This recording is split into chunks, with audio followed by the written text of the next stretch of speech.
देश के अन्नदाताओं की शहादत का सिलसिला थमने का नाम नहीं ले रहा है। आंदोलन में शामिल एक और किसान ने आत्महत्या कर ली। टिकरी बॉर्डर पर फांसी लगाकर किसान ने अपनी जीवन लीला को समाप्त कर दिया। हम आपको बता दें कि किसान आंदोलन में शामिल एक और किसान ने आत्महत्या कर ली, जो कि हिसार के सबसे बड़े गांव सिसाई का रहने वाला था। 49 वर्षीय राजवीर सिंह ने रविवार को टिकरी बॉर्डर के पास एक पेड़ से फांसी लगाकर आत्महत्या कर ली। उनके पास से एक सुसाइड नोट भी बरामद हुआ है, जिसमें उन्होंने केंद्र सरकार के 3 कृषि कानूनों को अपनी आत्महत्या की वजह बताया है। उन्होंने किसानों से कानूनों के रद्द होने तक वापस न जाने की अपील भी की है। इस भारी भीड़ को देखकर आप खुद अंदाजा लगा सकते हैं कि कितना आक्रोश किसानों के अंदर देखने को मिल रहा है। जी हाँ, बिंदास हरियाणा की स्क्रीन पर ये आप तस्वीरें देख सकते हैं, जहां पर हरियाणा के सबसे बड़े गांव सिसाई के एक किसान राजवीर सिंह ने टिकरी बॉर्डर पर एक पेड़ से लटक कर अपनी जीवन लीला को समाप्त कर दिया। उनके पीछे परिवार में 2 बच्चे हैं, जिनमें एक लड़का है करीब 25 वर्षीय, उसकी शादी हो चुकी है, लेकिन वहीं एक बेटी भी है जिसकी अभी तक शादी नहीं हुई है, जो कि अपने पिता का अब भी इंतज़ार करती हुई नजर आ रही है।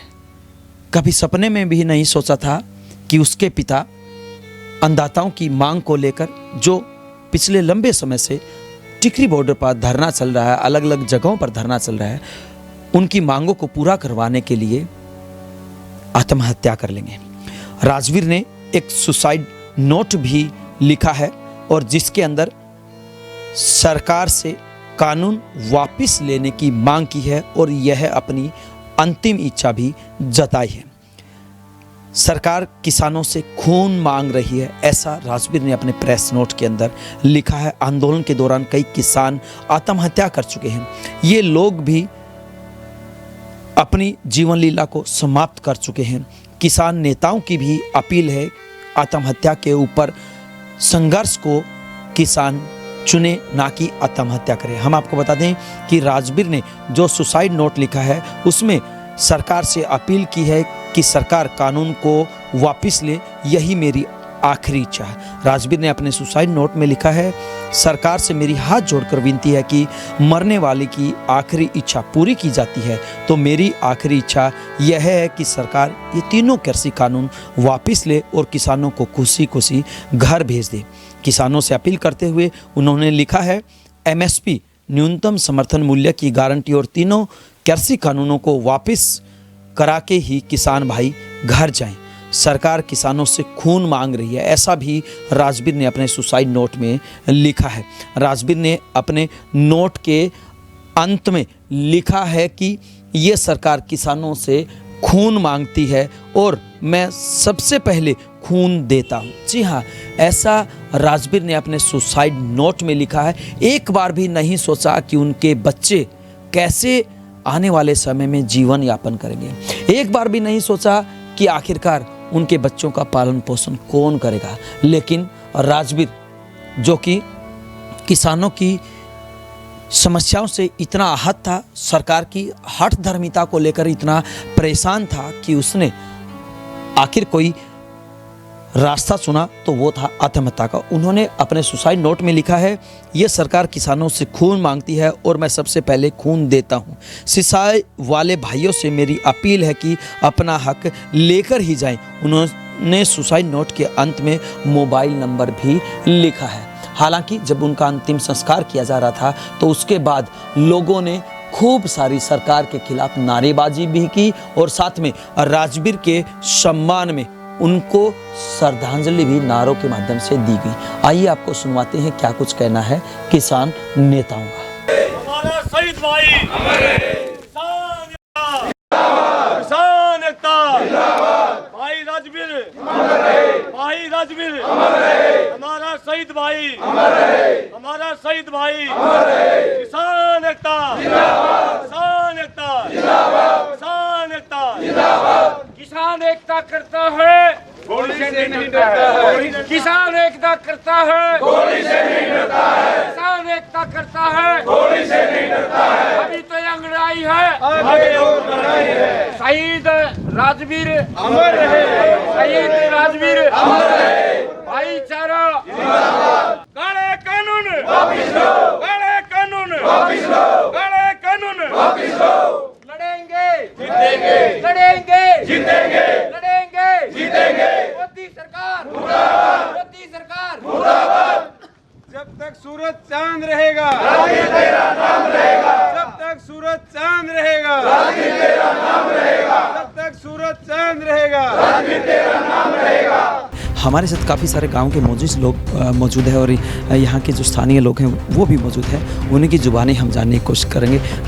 विकास जी, किसानों को 100 दिन का समय हो गया था और ऐसे में आखिरकार ऐसी क्या समस्या आई कि इन्होंने शहादत दी?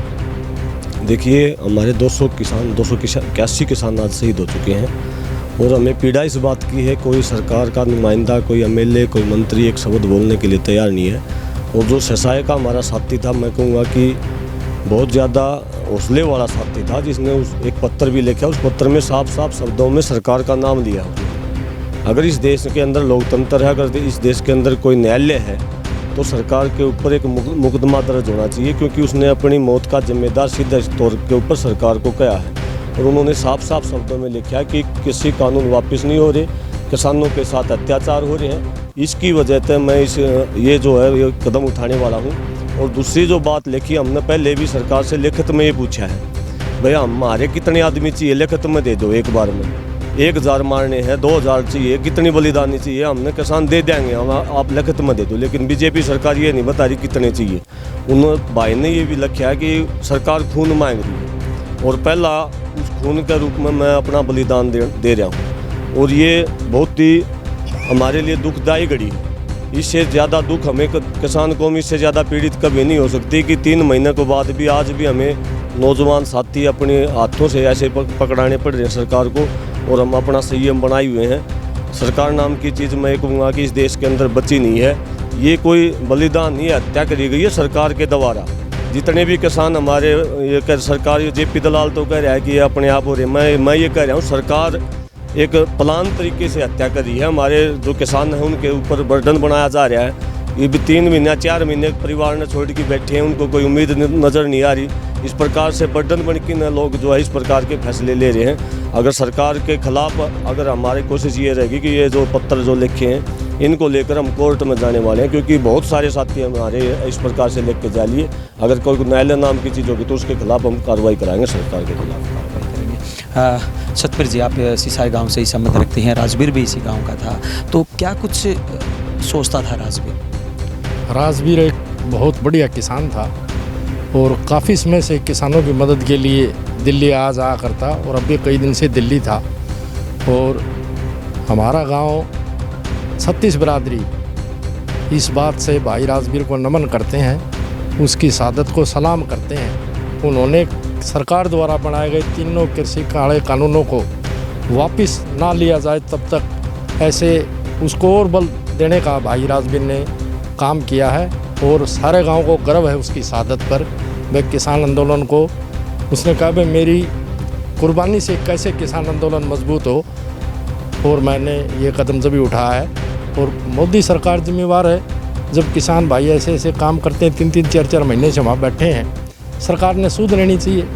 भाई किसान ने कोई शौक थोड़ा ही है भाई अपना बलिदान देने का, सरकार खुद करवा रही है ये ऐसे काम। तो हम तो गांव की तरफ से 36 बिरादरी की तरफ से जो भाई राजवीर ने आज किसानों के हित के लिए जो शहादत दी है, जो बलिदान दिया है, उस पर सारे गांव को गर्व है। और जब तक ये तीनों काले कानून वापस ना होंगे, एमएसपी की कानूनी गारंटी नहीं होगी, हमारा गांव नहीं सारा हिंदुस्तान सरकार के विरोध में प्रदर्शन करता रहेगा। और सरकार को आखिर इस बात को मानना पड़ेगा। देखिए, लगातार लोग यही कहते हुए नज़र आ रहे हैं, भले ही कितनी ही कुर्बानी उनको क्यों ना देनी पड़े, लेकिन वो पीछे नहीं हटेंगे। राम भगत जी, आप प्रोफेसर भी रहे हैं, शिक्षाविद भी रहे हैं, इस तरह से किसानों की शहादत होना कितना जायज़ है? ये सरकार बिल्कुल संवेदनाहीन है। हमारे 300 के लगभग नौजवान शहीद हो चुके हैं, लेकिन आज तक किसी भी इस प्रधानमंत्री से सरकार का कोई भी आला मंत्री किसी भी किसान के प्रति कोई संवेदना उन्होंने प्रकट नहीं की है। ये बिल्कुल ही मोदी जी एक क्रूर तानाशाह हैं। आप कितनी कुर्बानियाँ दो, लेकिन इनकी आत्मा को हम इस तरह से नहीं झकझोर सकते।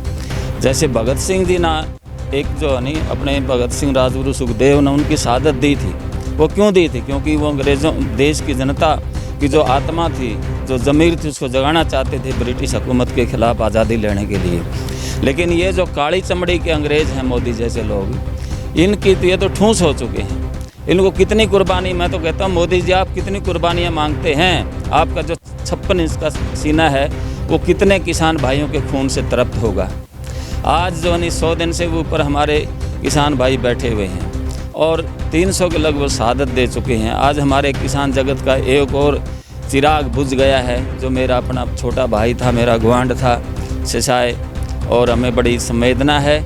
लेकिन मैं उस माँ बाप को, भाई सूबे, मेरे बड़े भाई सूबे सिंह को, उनके परिवार को, ये मैं उनको एक शहीदी का सलाम देता हूँ, क्रांतिकारी सलाम करता हूँ कि उन्होंने एक ऐसे सपूत को जन्म दिया जिन्होंने किसान आंदोलन के लिए, किसानों को बचाने के लिए, किसानी को बचाने के लिए, किसानों की ज़मीन को बचाने के लिए, जो किसान का अरमान है, जो किसान का मान है, सम्मान है, उसकी अस्मिता, उसकी पहचान है, उसके लिए उन्होंने बलिदान दिया है। लेकिन फिर भी मुझे बड़े दुख दिल से, एक भरे हुए दिल से मुझे कहना पड़ता है कि मेरे नौजवान भाइयों, मरने की ज़रूरत नहीं है, इस सरकार से टकराने की ज़रूरत है। हम संघर्ष में हैं, पुलिस की गोलियों से मर जाएं अच्छी बात है, पार्लियामेंट का घेराव करते हुए मर जाएं अच्छी बात है, हम रास्ते रोकते हुए मर जाएं अच्छी बात है।